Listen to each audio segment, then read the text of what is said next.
my first encounter with a staff member as a juvenile.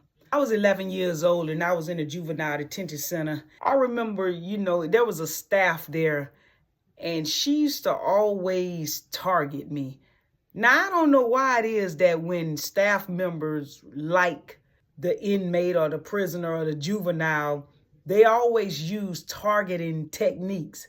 And then I just guess that's just a way of them hiding behind their true motives or their true feelings, or because they can't be direct or come for you the way that they want to. So they use targeting techniques. So I happened to be sitting on one of the benches one day, and this officer, she came out and she called my name, and I came to the office station to see what she wanted.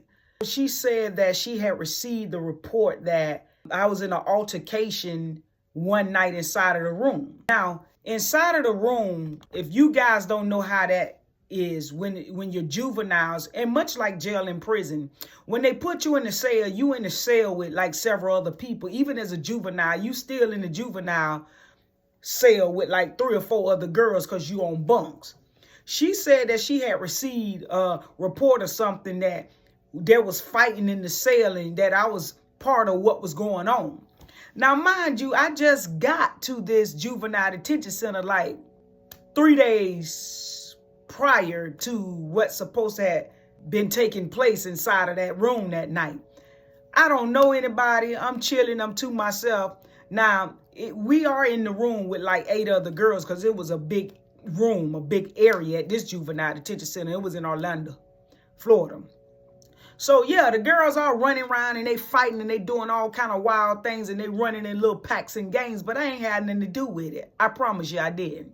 And she calls me to the station and she takes me out of the unit. The unit is where they keep us. They call it a unit. And she tell me that I'm going to have to be put in confinement away from the rest of the ladies.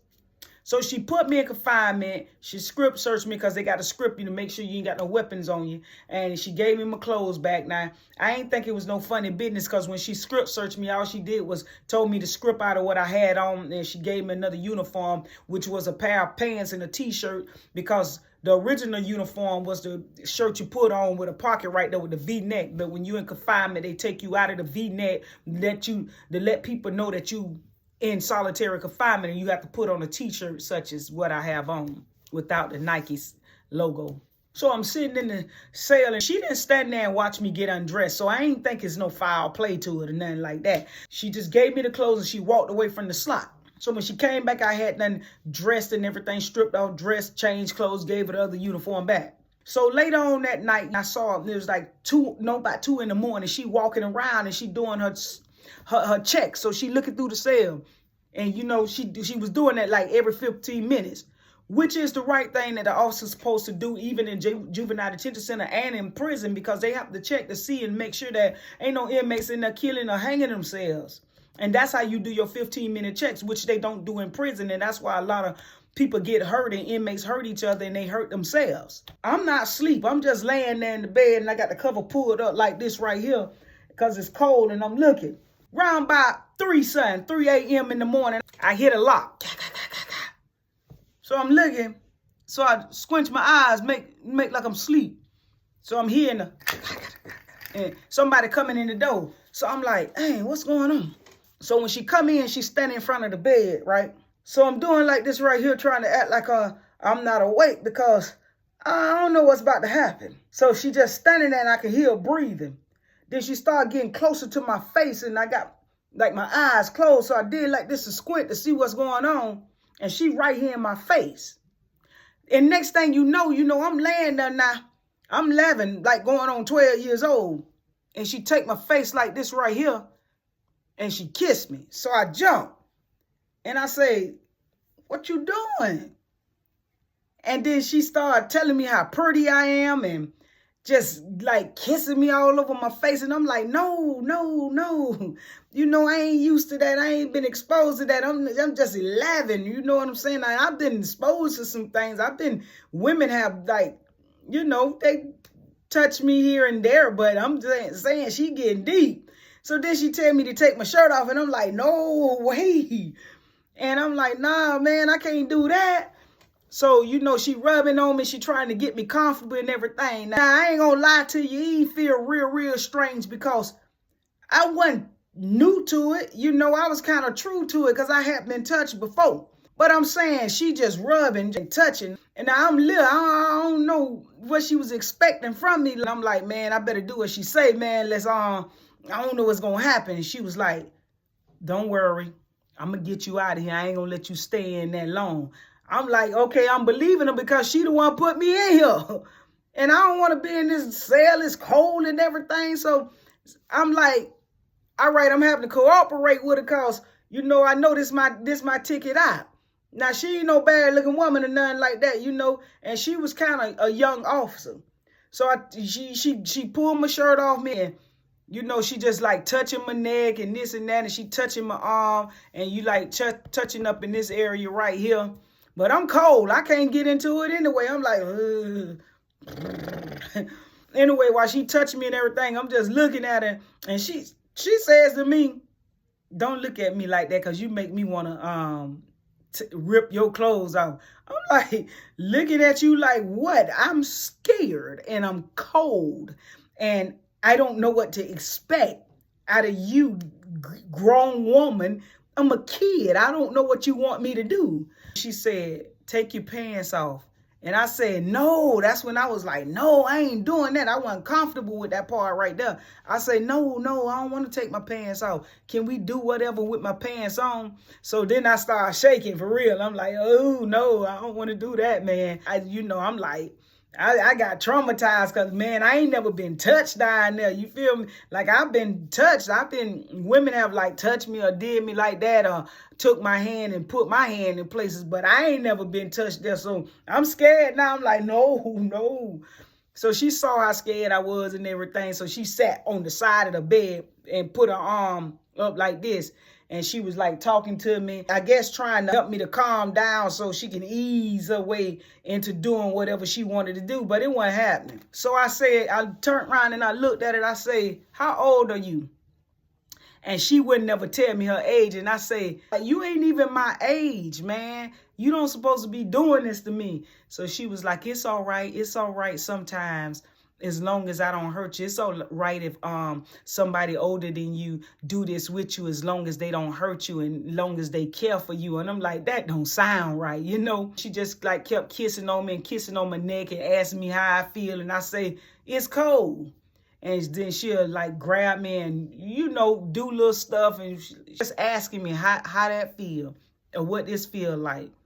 And I'm like, I don't know what it's supposed to feel like. You know, I couldn't identify with what she was wanting me to feel or what she was wanting me to say. I don't know because I didn't know what I was supposed to feel. This went on for like 30 minutes until the captain, one of the captains, the higher supervisor, happened to walk by. It was a lady, a female, and she stopped. Now, the officer that was sitting on the side of me, she was on the side of me, but the window was over here, so she couldn't see it, but I can. So when the lady went in to kiss me again, and I was doing like this, and I jumped, at that time I looked, because I saw the lady, the captain, in the window, and she did like this. And that's when she popped the door, and she came in, and she told me to step out. And I heard her she was in a very authoritative voice talking to that officer. And that's when she stood there and she made me go. She told me to go around the corner. But nobody was there to open the unit to put me back in. So I just stood there. And I guess whoever she called, it was like 2 or 3 more other officers. They came marching in. And the next thing I know, one took her by this arm, one took her by this arm, and they walked her out. When they walked her out, they put me in another cell on the boys unit. And I'm talking about they separated me on the boys unit for like 2 days. And after those 2 days, like some doctors came in and some counselors and everything, and they started like drilling me, like not drilling me. They was talking to me very gentle. They was trying to draw information out of me, but I didn't know what to tell them. They was asking me, what did the lady do to me? They examined me. They made me get naked. And they asked me, was I touched below? And I said, nah, I wasn't touched down there. He said, well, what all was she doing to you? And I just kept saying, I don't know. I don't know what happened. And he said, I know you scared to talk. I know you don't want to talk. But it wasn't that I was scared to talk. It's just that I don't know what she was doing. I really don't know what she was doing or trying to do. I was just sitting there, man. I didn't know. And he was like, well, was she kissing on you? The captain observed her kissing, trying to go in to kiss on you, and you was telling her to stop. And I said, I don't remember that. I can't tell y'all what they did to her or what the captain put on the paper and say she saw or what was her reason for walking her out. But the fact that I jumped when she was coming in like this, I don't know if she saw what she did, because she whooped her head round when the captain opened that door. But she never, at that moment, she never like actually made contact, because I did like this. So I don't know what she said, right? I don't know what the proper cause was for them getting rid of her, because I didn't say anything. Yeah, that was my like first encounter with a staff coming on to me. I'm like 11 years old, so I really didn't understand it. But, you know, since I had already been exposed to it, right, down through the system and down through the years, women continued to come for me, and so did male officers, even though I didn't mess with the male, but women continued to come for me. And to me, being a young teenage, I started thinking that was the norm. So I acclimated to that type of behavior from these women, you know, coming on to me even as a child and touching on me and rubbing on me, because I thought that, hey, that's what goes on in the system. You feel me? Every program I was in, a woman always came on to me. They was always touching on me. In my mind, I just was like made up in my mind, like wherever I go, this is what's going to happen. And that's what happened. I understand that the staff and the officers and the sergeants and captains shouldn't be doing this to the prisoner or the inmate or the juvenile, but this is what happened when you got people in positions that you have not did psychological evaluations on, and you just let people come in the system and they just work, and you don't know that they have issues too. People still fighting childhood traumas and fighting through childhood issues that have happened to them. They still dealing with some stuff as a kid themselves. So without the proper evaluation, I don't feel like a lot of staff or officers need to be working with juveniles and prisoners and stuff, because all you got is like crooks over crooks. You know, you feel what I'm saying? Like issues on top of issues. Man, I just wanted to share that, because a lot of the stuff that we go through in life, that stuff stems from somewhere. And whereas people may not been done talked about it, maybe y'all don't know everything that juveniles going through that people have been through in life, but everything has an effect to everything. Everything is connected. So with women doing that to me, you know, that probably triggered something else in my life to open up a door for something else. You have to be careful what you being exposed to, because what you being exposed to can take a direct hit on your life as you get older. It's like a butterfly effect. One thing can cause another thing to happen that can cause another thing to happen to cause you to turn out to be some type of way that God had not even created you to be. So yeah, I just wanted to share that with y'all, man. Y'all be blessed. Now you here, keep me in prayer.